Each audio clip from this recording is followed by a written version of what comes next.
Harry Potter and the Sorcerer's Stone by J.K. Rowling. Chapter 3 The Letters from No One. The escape of the Brazilian boa constrictor earned Harry his longest ever punishment. By the time he was allowed out of his cupboard again, the summer holidays had started, and Dudley had already broken his new video camera, crashed his remote control airplane, and, first time out on his racing bike, knocked down old Mrs. Figg as she crossed Privet Drive on her crutches. Harry was glad school was over, but there was no escaping Dudley's gang, who visited the house every single day. Piers, Dennis, Malcolm, and Gordon were all big and stupid, but as Dudley was the biggest and stupidest of the lot, he was the leader. The rest of them were all quite happy to join in Dudley's favorite sport, Harry hunting. This was why Harry spent as much time as possible out of the house, wandering around and thinking about the end of holidays, where he could see a tiny ray of hope. When September came, he would be going off to secondary school, and, for the first time in his life, he wouldn't be with Dudley. Dudley had been accepted at Uncle Vernon's old private school, Smeltings. Piers Polkiss was going there too. Harry, on the other hand, was going to Stonewall High, the local public school. Dudley thought this was very funny. "They stuff people's heads down the toilet the first day at Stonewall," he told Harry. "Want to come upstairs and practice?" "No thanks," said Harry. "The poor toilets never had anything as horrible as your head down it. It might be sick." Then he ran before Dudley could work out what he'd said. One day in July, Aunt Petunia took Dudley to London to buy his Smeltings uniform, leaving Harry at Mrs. Figg's. Mrs. Figg wasn't as bad as usual. It turned out she'd broken her leg tripping over one of her cats, and she didn't seem quite as fond of them as before. She let Harry watch television and gave him a bit of chocolate cake that tasted as though she had had it for several years. That evening, Dudley paraded around the living room for the family in his brand new uniform. Smelting boys wore maroon tailcoats, orange knickerbockers, and flat straw hats called boaters. They also carried knobbly sticks used for hitting each other while the teachers weren't looking. This was supposed to be good training for later life. As he looked at Dudley in his new knickerbockers, Uncle Vernon said gruffly that it was the proudest moment of his life.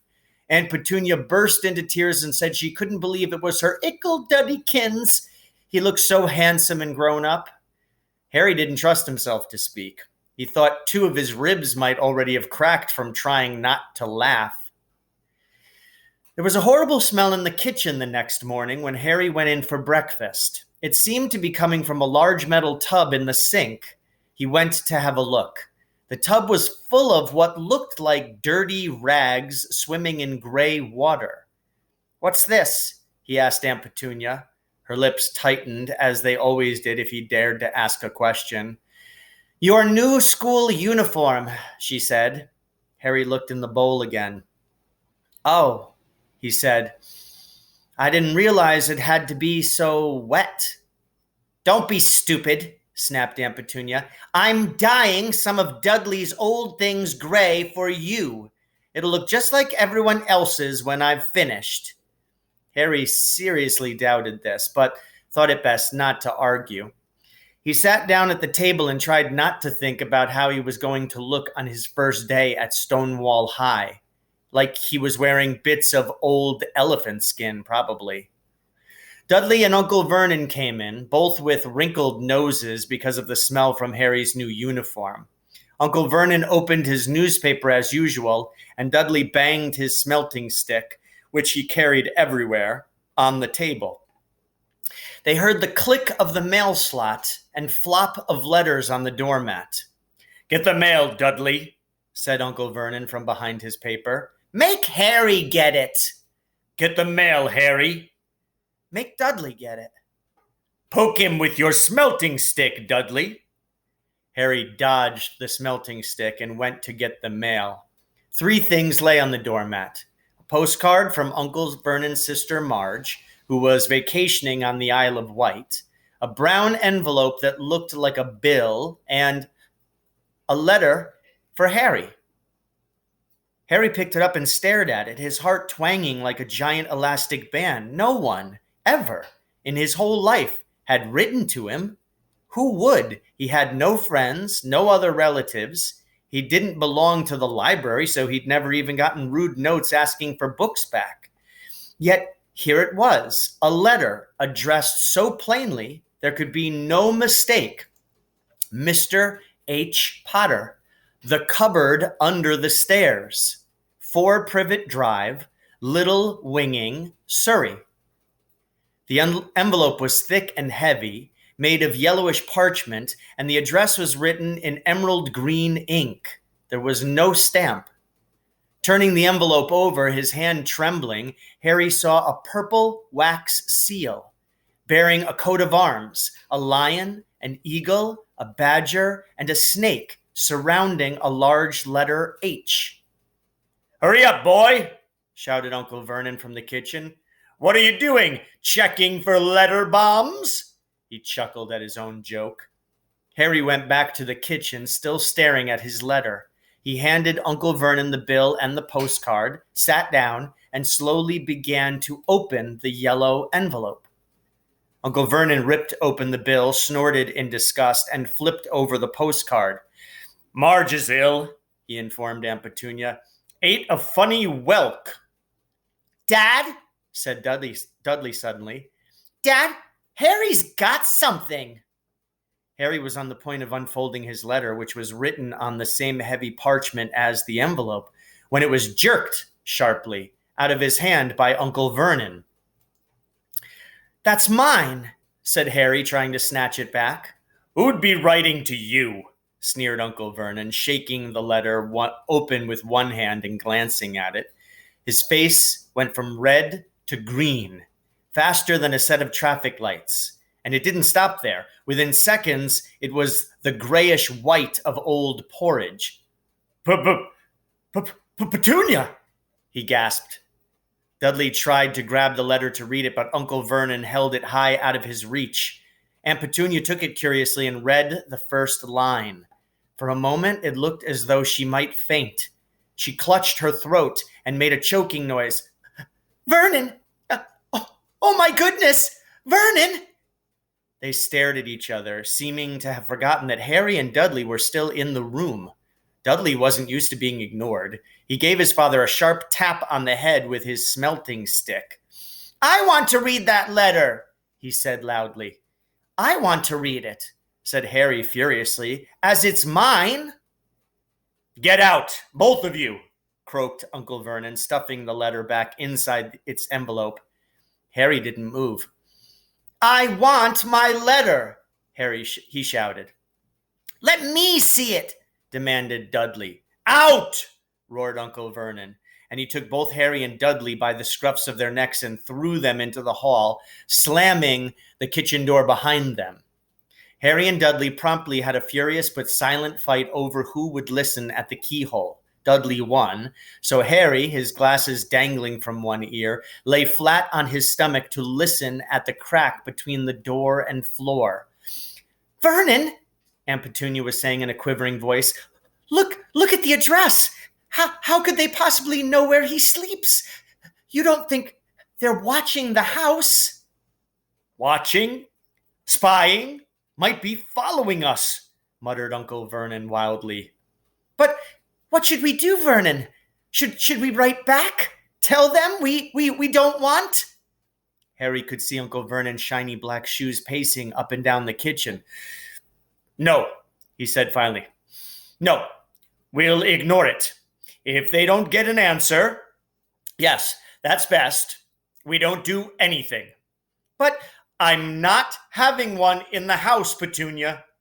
Didn't we swear when we took him in we'd stamp out that dangerous nonsense?"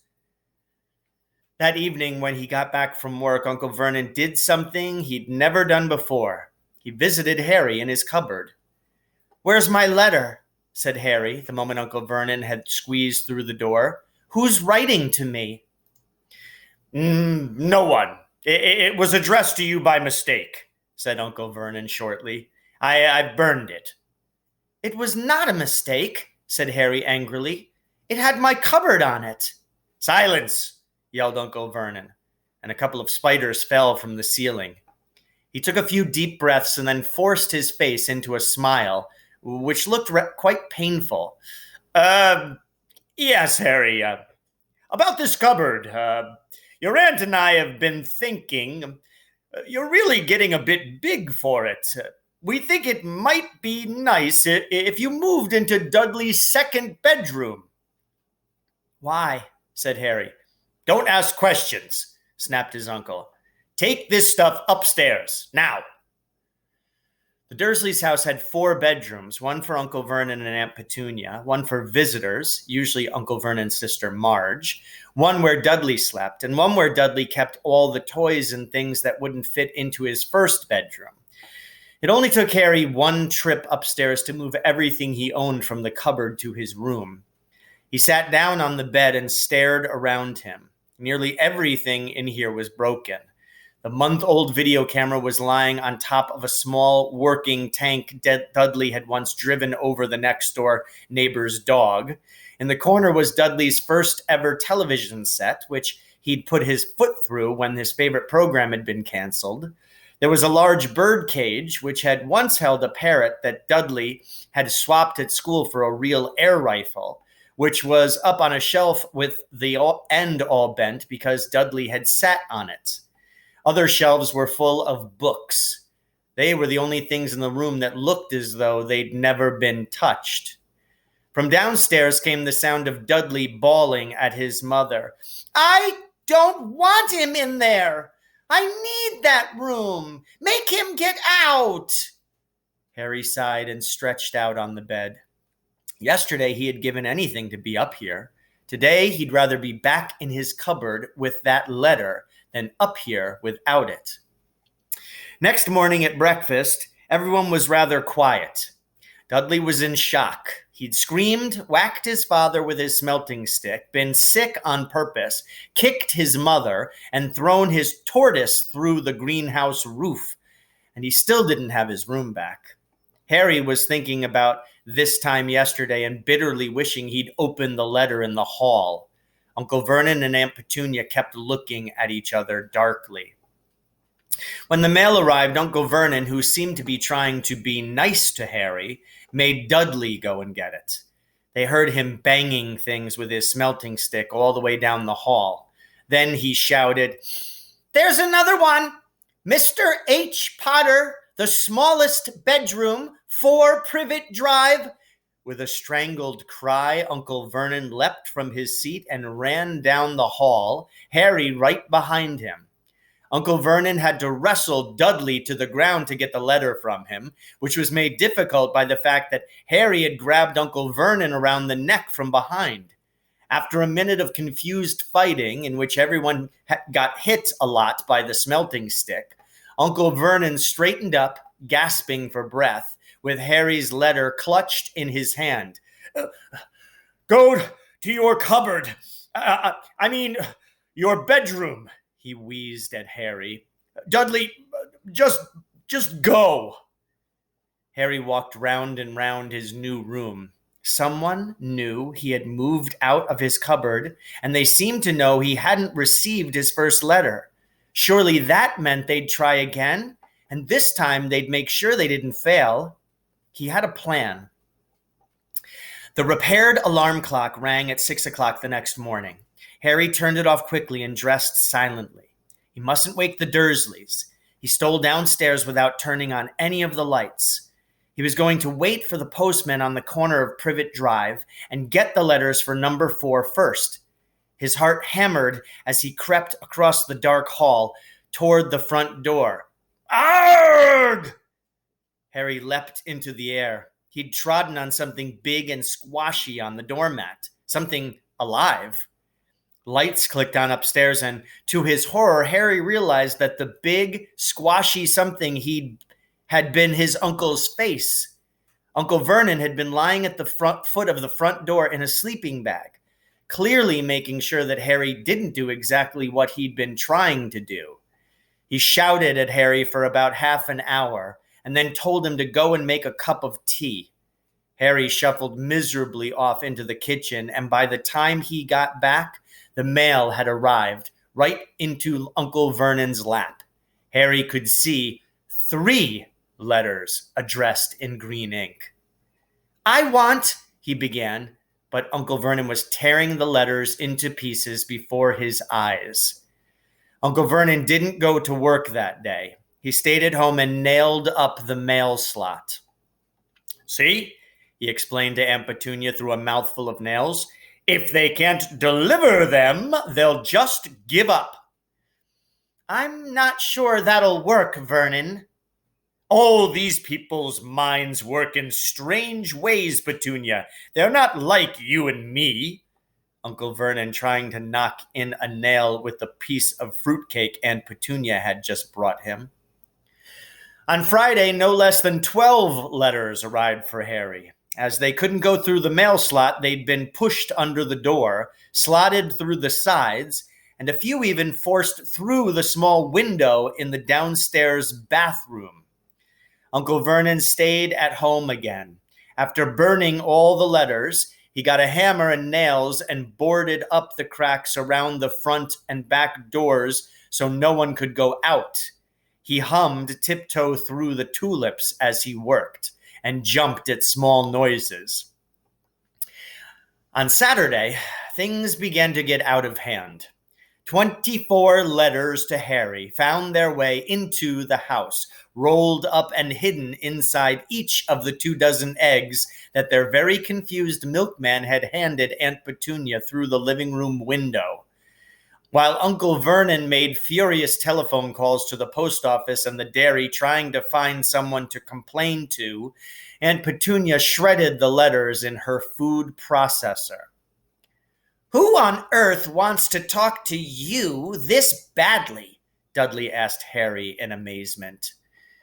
On Sunday morning, Uncle Vernon sat down at the breakfast table, looking tired and rather ill, but happy. "No post on Sundays," he reminded them cheerfully as he spread marmalade on his newspapers. "No damn letters today." Something came whizzing down the kitchen chimney as he spoke and caught him sharply on the back of the head. Next moment, 30 or 40 letters came pelting out of the fireplace like bullets. The Dursleys ducked, but Harry leapt into the air trying to catch one. "Out! Out!" Uncle Vernon seized Harry around the waist and threw him into the hall. When Aunt Petunia and Dudley had run out with their arms over their faces, Uncle Vernon slammed the door shut. They could hear the letters still streaming into the room, bouncing off the walls and floor. "That does it," said Uncle Vernon, trying to speak calmly but pulling great tufts out of his mustache at the same time. I want you all back here in 5 minutes, ready to leave. We're going away. Just pack some clothes. No arguments." He looked so dangerous with half his mustache missing that no one dared argue. 10 minutes later, they had wrenched their way through the boarded-up doors and were in the car, speeding toward the highway. Dudley was sniffling in the back seat. His father had hit him round the head for holding them up while he tried to pack his television, VCR, and computer in his sports bag. They drove, and they drove. Even Aunt Petunia didn't dare ask where they were going. Every now and then, Uncle Vernon would take a sharp turn and drive in the opposite direction for a while. "Shake 'em off, shake 'em off," he would mutter whenever he did this. They didn't stop to eat or drink all day. By nightfall, Dudley was howling. He'd never had such a bad day in his life. He was hungry. He'd missed 5 television programs he'd wanted to see, and he'd never gone so long without blowing up an alien on his computer. Uncle Vernon stopped at last outside a gloomy-looking hotel on the outskirts of a big city. Dudley and Harry shared a room with twin beds and damp, musty sheets. Dudley snored, but Harry stayed awake, sitting on the windowsill, staring down at the lights of passing cars, and wondering. They ate stale cornflakes and cold tinned tomatoes on toast for breakfast the next day. They had just finished when the owner of the hotel came over to their table. Uh, Excuse me, but is one of you Mr. H. Potter? Only I got about 100 of these at the front desk. She held up a letter so they could read the green ink address. Mr. H. Potter, room 17, Railview Hotel, Cokeworth. Harry made a grab for the letter, but Uncle Vernon knocked his hand out of the way. The woman stared. I'll take them, said Uncle Vernon, standing up quickly and following her from the dining room. Wouldn't it be better just to go home, dear? Aunt Petunia suggested timidly hours later. But Uncle Vernon didn't seem to hear her. Exactly what he was looking for, none of them knew. He drove them into the middle of a forest, got out, looked around, shook his head, got back in the car, and off they went again. The same thing happened in the middle of a plowed field, halfway across a suspension bridge, and at the top of a multi-level parking garage. Daddy's gone mad, hasn't he? Dudley asked Aunt Petunia dully late that afternoon. Uncle Vernon had parked at the coast, locked them all inside the car, and disappeared. It started to rain. Great drops beat on the roof of the car. Dudley sniveled. It's Monday, he told his mother. The great Humberto's on tonight. I want to stay somewhere with a television. Monday. This reminded Harry of something. If it was Monday, and you could usually count on Dudley to know the days of the week because of television, then tomorrow, Tuesday, was Harry's 11th birthday. Of course, his birthdays were never exactly fun. Last year, the Dursleys had given him a coat hanger and a pair of Uncle Vernon's old socks. Still, you weren't 11 every day. Uncle Vernon was back and he was smiling. He was also carrying a long, thin package and didn't answer Aunt Petunia when she asked what he'd bought. Found the perfect place, he said. Come on, everyone out. It was very cold outside the car.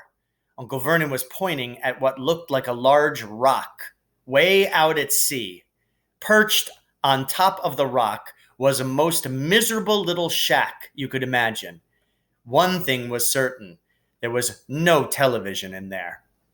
Storm forecast for tonight, said Uncle Vernon gleefully, clapping his hands together. And this gentleman's kindly agreed to lend us his boat. A toothless old man came ambling up to them, pointing with a rather wicked grin at an old rowboat bobbing in the iron-gray water below them. I've already got us some rations, said Uncle Vernon, so all aboard. It was freezing in the boat. Icy sea spray and rain crept down their necks, and a chilly wind whipped their faces. After what seemed like hours, they reached the rock, where Uncle Vernon, slipping and sliding, led the way to the broken-down house. The inside was horrible. It smelled strongly of seaweed. The wind whistled through the gaps in the wooden walls, and the fireplace was damp and empty. There were only 2 rooms. Uncle Vernon's rations turned out to be a bag of chips each and 4 bananas. He tried to start a fire, but the empty chip bags just smoked and shriveled up. Could do with some of those letters now, eh? He said cheerfully.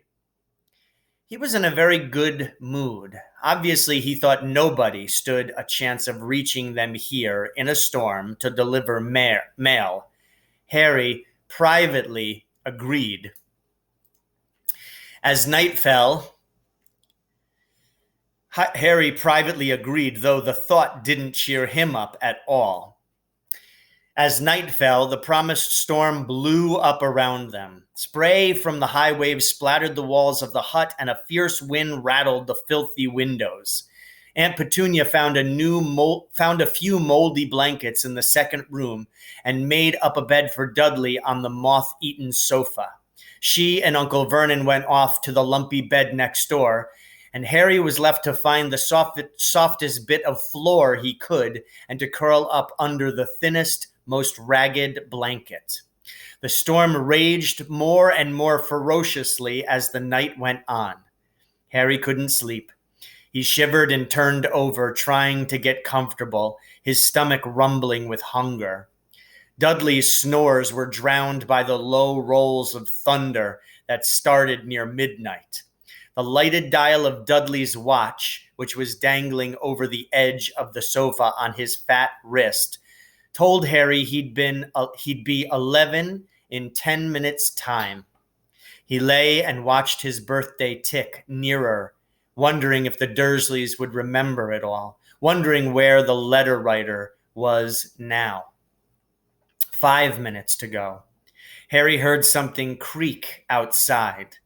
He hoped the roof wasn't going to fall in, although he might be warmer if it did. 4 minutes to go. Maybe the house in Privet Drive would be so full of letters when they got back that he'd be able to steal one somehow. 3 minutes to go.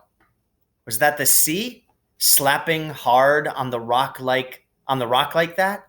And 2 minutes to go. What was that funny crunching noise? Was the rock crumbling into the sea? 1 minute to go, and he'd be 11. 30 seconds. 20, 10, 9. Maybe he'd wake Dudley up just to annoy him. 3, 2, 1. Boom! The whole shack shivered, and Harry sat bolt upright, staring at the door. Someone was outside, knocking to come in. So ends Chapter 3, Harry Potter and the Sorcerer's Stone by J.K. Rowling.